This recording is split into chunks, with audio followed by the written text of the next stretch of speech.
Le combat spirituel chapitre 15.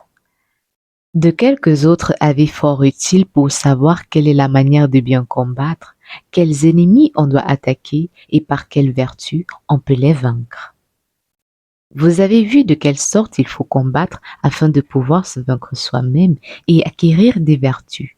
Mais pour remporter plus aisément et plus promptement la victoire, ne pensez pas que ce soit assez de combattre et de signaler son courage une seule fois.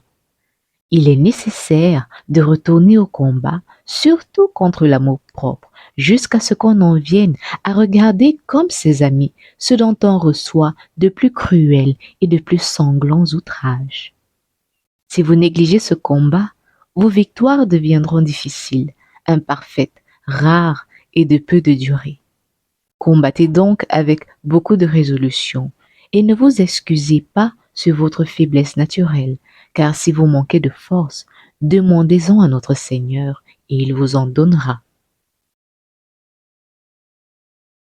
Songez de plus que si la force de vos ennemis est extrême, si la multitude en est innombrable, l'amour que je vous porte est infiniment plus grand. Les anges du ciel qui vous défendent, les saints qui intercèdent pour vous sont en beaucoup plus grand nombre. Ces considérations ont tellement encouragé de simples femmes qu'elles ont vaincu toutes les ruses du monde, résisté à tous les attraits de la chair et triomphé de toute la rage du démon. C'est pourquoi vous ne devez pas vous épouvanter, quoiqu'il vous semble que les efforts de tant d'ennemis sont difficiles à soutenir, et que cette guerre ne finira qu'avec votre vie, et que vous êtes menacés de toutes parts d'une ruine presque certaine. Car il faut encore que vous sachiez que ni les forces ni les ruses de vos ennemis ne peuvent vous nuire sans la permission de celui pour l'honneur duquel vous combattez. Et comme il aime extrêmement cette sorte de combat, puisqu'il y appelle tous les hommes, non seulement il ne souffrira pas que ceux qui ont conjuré votre perte exécutent leur mauvais dessein, mais il combattra pour vous.